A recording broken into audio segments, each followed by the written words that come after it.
Hello hi नमस्कार। मैं आपका सूरज सर स्वागत करता हूं आज की सेशन में।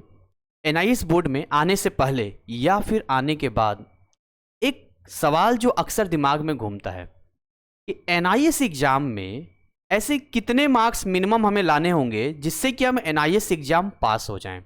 जैसा कि आप पीछे देख पा रहे हैं, minimum passing marks NIS exam, चाहे वो पब्लिक का हो या फिर वो ऑन डिमांड का हो, हम दोनों ही एग्जाम के बारे में बात करेंगे। आप जानते हैं एनआईएस एग्जाम में टीएमए के भी मार्क्स होते हैं, तो अगर हम कैलकुलेशन देखें तो 100 से ऊपर मार्क्स चले जाते हैं, लेकिन मार्क्स तो हमारे आउट ऑफ 100 ही कैलकुलेट होते हैं। क्या कुछ कैलकुलेशन है, कैसे एनआईएस बोर्ड आपके मार्क्स को कैलकुलेट करती है, ये सारी बातें आज के वीडियो में हम बताने वाले हैं। उम्मीद हम यही करेंगे कि आपने हमारे चैनल को सब्सक्राइब करके बेल नोटिफिकेशन को ऑन किया होगा।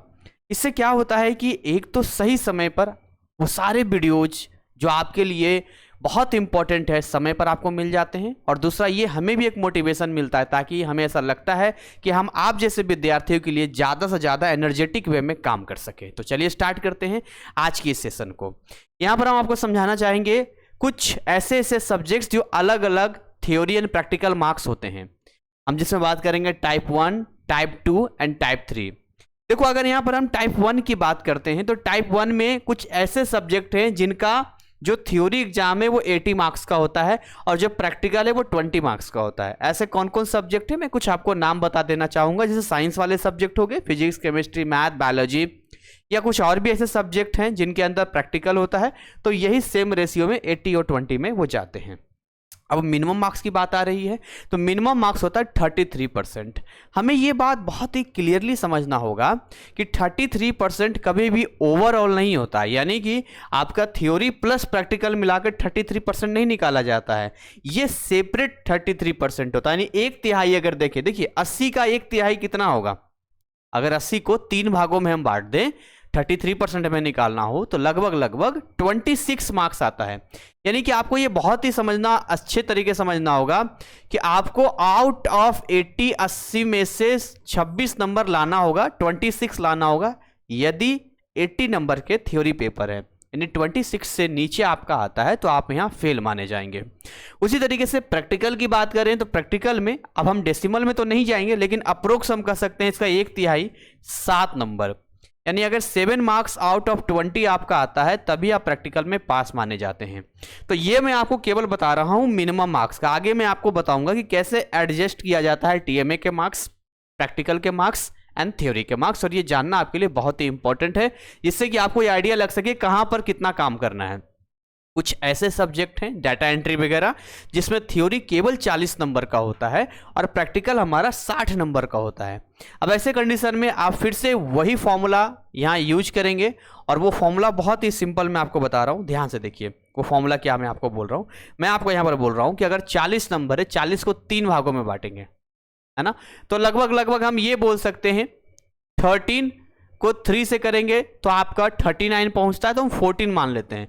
यानी एनी हाउ आपको 14 मार्क्स लाना है आउट ऑफ 40, तभी आप यहां पर थ्योरी में पास हो पाएंगे, ये बात आपको समझना। उसी तरीके से प्रैक्टिकल अगर एक तिहाई करेंगे, यहां पर 1/3 लेके आएंगे तो 20 नंबर कंपलसरी है 60 में, तब यहां पर आप पास माने जाएंगे। अब हमें एक चीज और क्लियर समझना होगा। मान के चलिए कि हम थ्योरी एग्जाम में 26 लाते हैं, यानी पास हो गए हैं, तो हमें बहुत जरूरी है, कंपलसरी है कि हमें प्रैक्टिकल में भी ये 7 लाना पड़ेगा। अगर यहाँ गलती से 6 आ गया तो ओवरऑल हम फेल माने जाएंगे, और ऐसे कंडीशन में आपके रिजल्ट में उस पर्टिकुलर सब्जेक्ट में लिखा रहेगा S/CP, यानी कि आप थ्योरी में तो पास हैं बट आपका प्रैक्टिकल वाला एग्जाम आपका ऐसा है जिसमें आप क्राइटेरिया फुलफिल नहीं कर पाए और फेल्ड माने गए हैं।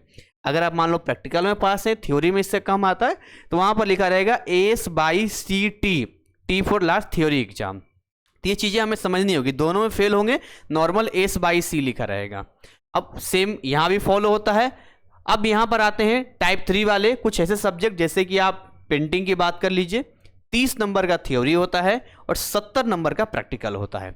अब यहाँ अगर 1/3 हिस्से में हम आना चाहेंगे तो इसका 1/3 करेंगे तो 10 नंबर एनी हाउ आपको लाना होगा, तब जाकर आप यहाँ पर पास कर पाएंगे। और सेम केस अगर 70 को 3 भागों में बांटेंगे, बहुत सिंपल तरीके से बता रहा हूँ, 33% निकालेंगे यहाँ पे, तो आप ये मान के चलिए कि यहाँ 26 था तो हमारा ये बन रहा था।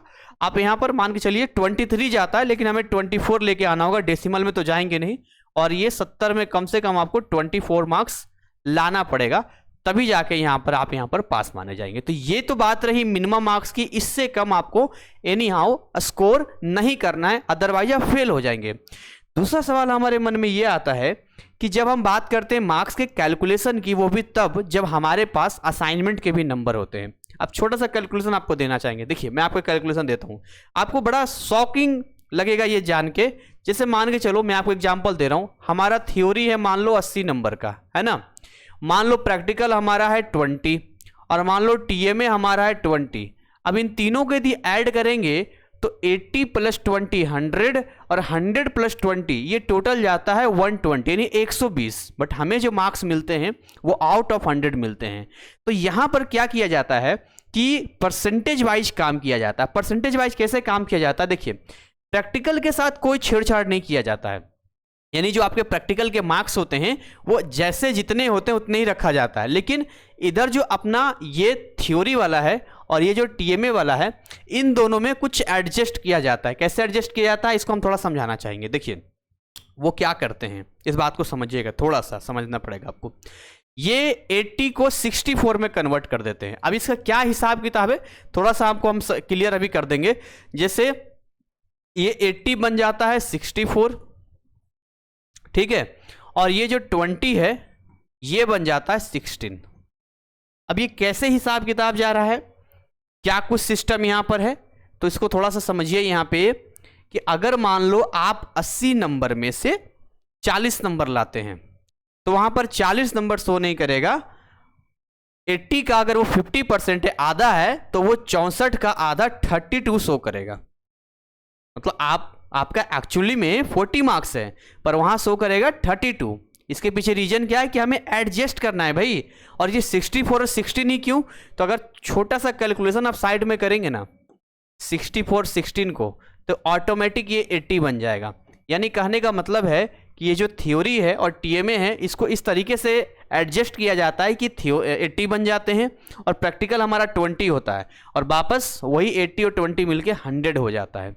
अब किसी को मान लो असाइनमेंट में 10 नंबर मिला है तो 10 नंबर वहां नहीं शो करेगा, वो क्योंकि 20 का आधा 10 है, 50% है, तो 16 का जो हाफ होगा वो 8 यानी 8 मार्क्स शो करेगा। तो इस तरीके से अगर एक बात मैं आपको ये बताऊं कि अगर आपका टीएमए है तो आपको टीएमए सबमिट जरूर करना चाहिए, क्योंकि ये एक बड़ा रोल प्ले करता है आपके स्कोर में, आपके मार्क्स में, ठीक है। तो हमें टाइमली जो भी टीएमए है उसको सबमिट कर देना चाहिए।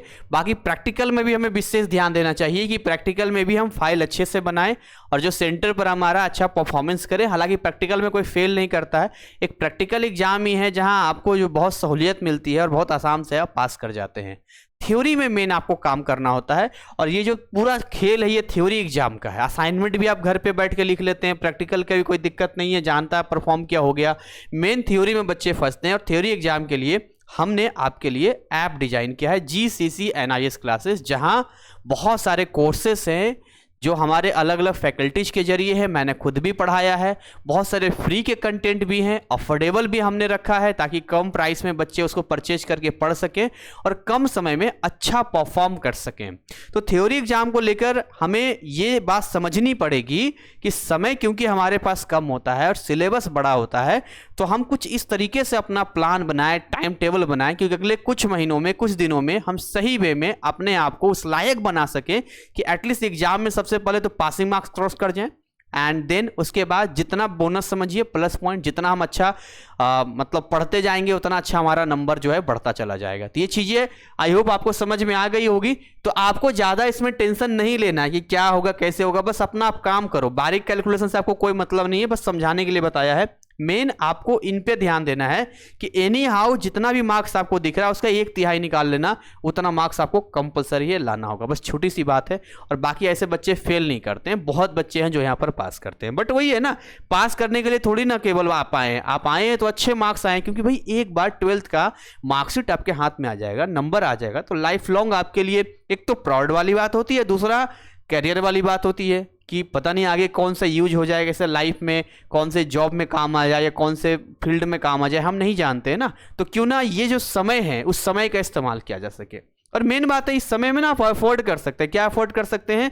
तो आप यंग हैं, एनर्जेटिक हैं, तो थोड़ा सा आप कम समय में भी आप मतलब देखिए ऐसा होता है ना कि जो बुजुर्ग आदमी होता है, बीमार होता है, उसको 8 घंटे की नींद चाहिए ही चाहिए, 10 घंटे की नींद चाहिए, लेकिन आज की डेट में आप 8 घंटा भी सोएंगे तब भी आप मैनेज कर लेंगे। क्यों? क्योंकि आप अफोर्ड कर सकते हैं, यंग है ना, इसीलिए इस एज में हर कोई अफोर्ड कर सकता है। तो थोड़ा सा मेहनत करने की जरूरत है।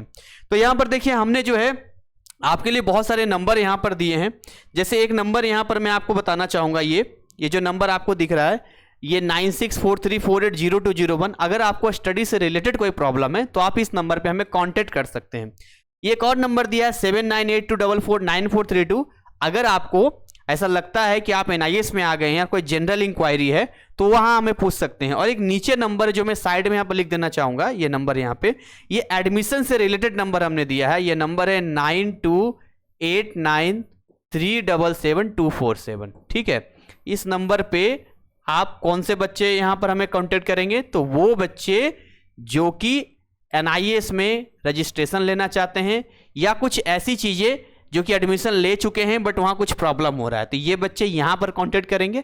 पूरी सपोर्ट जो भी हमारी टीम के जरिए आपको किया जाएगा। हाँ, एक बात हमेशा जो मैं हमेशा एक बार अपने वीडियो में बोलता हूं और यहां भी बोलूंगा, कमेंट में आप लोग फिर कमेंट करने लग जाते हैं इस बात को लेकर। जैसे हमारा ऑफिस टाइमिंग है सुबह 10 बजे से लेकर शाम 6 बजे तक, इस टाइमिंग में ही आपको रिप्लाई मिलेगा। जरूरी नहीं है कि अगर आपने अभी मैसेज किया है तो क्विक रिप्लाई मिल जाए। आप सोचे कि आपको अभी मतलब हो सकता है कि 1-2 घंटा भी हो सकता है रिप्लाई आने में। इसके पीछे रीजन क्या है कि इतने सारे बच्चे पूरे भारतवर्ष से हमें मैसेज करते हैं कि हमारी टीम को ये चैलेंजिंग हो जाता है। इसके अलावा संडे क्लोज्ड होता है। बाकी हमारा पूरा प्रयास होता है कि हर एक बच्चे तक हम पहुंचे और उनकी समस्याओं को हम रिजॉल्व करें। बाकी अगर आप कॉल करते हैं बार बार, कोई अटेंड नहीं करता, इसका मतलब ये समझो कि क्राउड बहुत ज़्यादा है। व्हाट्सएप पे आप मैसेज करते हैं, अपने बारी का इंतजार करें, टीम आपको रिप्लाई करेगी। अदरवाइज कमेंट में आके कहते हैं क्या फ़ायदा ऐसे नंबर देने का, कोई रिप्लाई तो आता नहीं है, कॉलिंग तो उठाते नहीं है, लेकिन वहाँ पर हम जवाब नहीं दे पाते। बट यहाँ मैं आपको बता रहा हूँ सच्चाई क्या है, हमें पूरे बच्चे सारे बच्चों को लेकर चलना है और इसीलिए हम सबके साथ समय देते हैं। तो होता है कई बार कि किसी दिन भीड़ बहुत ज़्यादा हुई तो थोड़ा डिले हो गया और कभी ऐसा भी होता है कि आपको क्विक रिप्लाई मिल जाए। तो डिपेंड करता है कि क्या सीन चल रहा है उस दिन का। तो इसी के साथ इसको यहीं पर ओवर करना चाहेंगे।